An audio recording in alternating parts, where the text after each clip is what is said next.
بسم الله الرحمن الرحيم.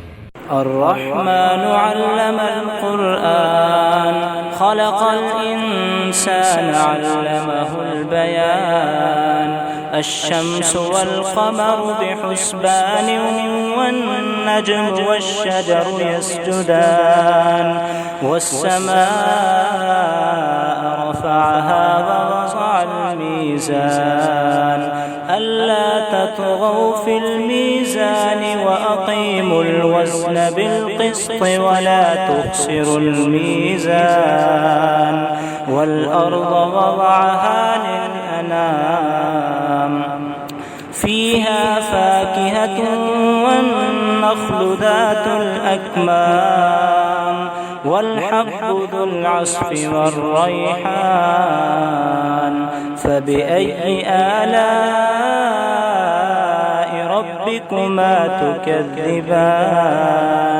خلق الإنسان من صلصال كالفخار، وخلق الجان من مارج من نار.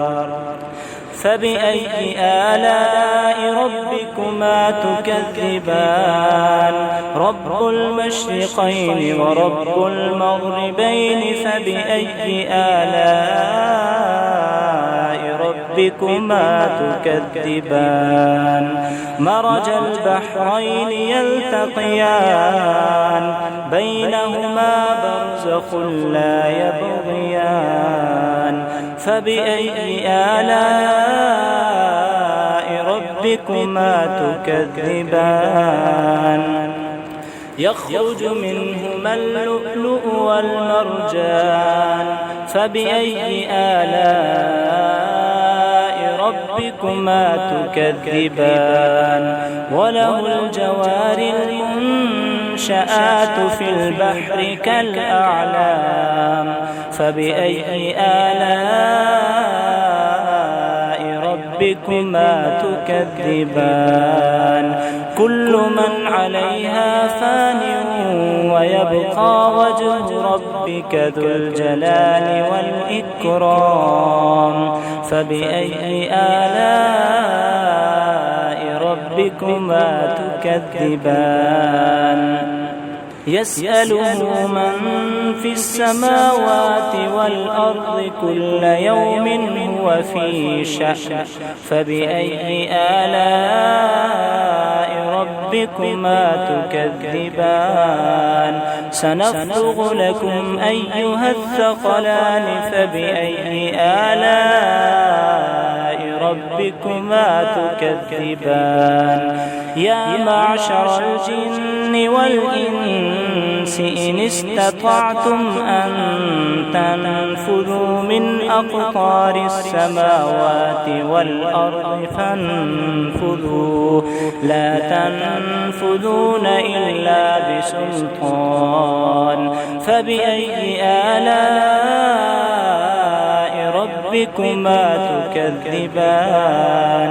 يرسل عليكما شواظ من نار ونحاس فلا تنتصران.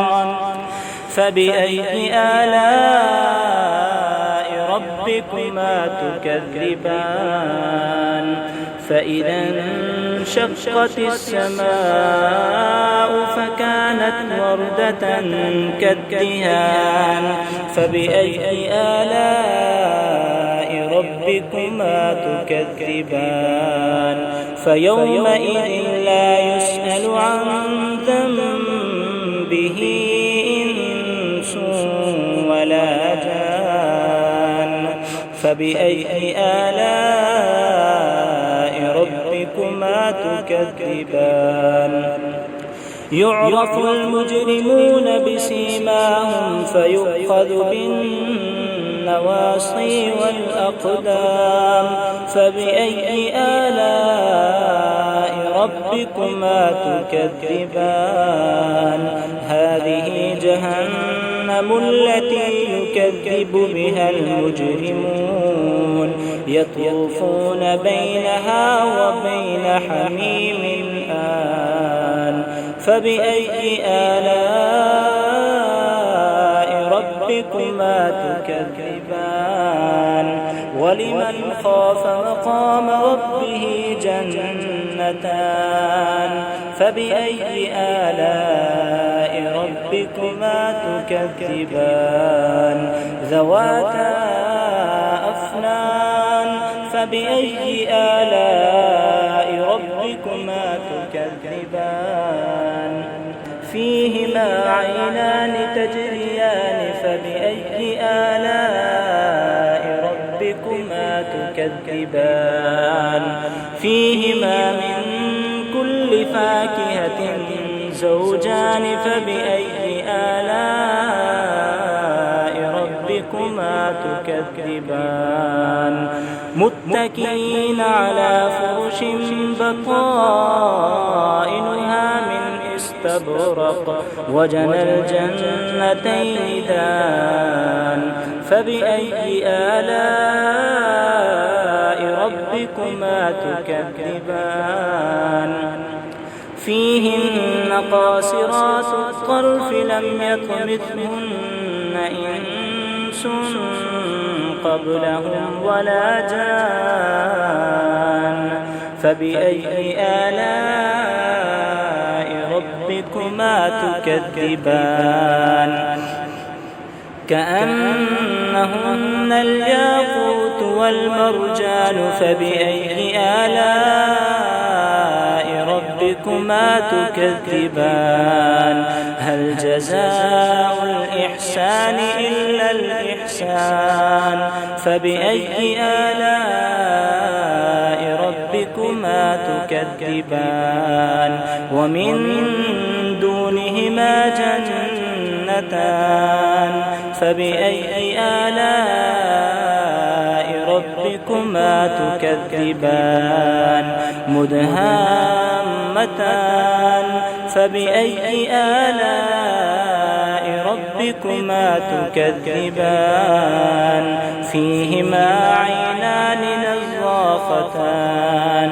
فبأي آلاء ربكما تكذبان فيهما فاكهة ونخل ورمان فبأي آلاء ربكما تكذبان فيهن خيرات حسان فبأي آلاء ربكما تكذبان حور مقصورات في الخيام فبأي آلاء ربكما تكذبان لم يطمثهن إنس قبلهم ولا جان فبأي آلاء ربكما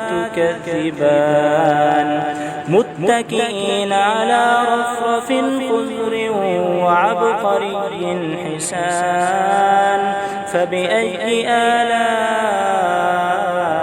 ربكما تكذبان تبارك اسم ربك ذي الجلال والإكرام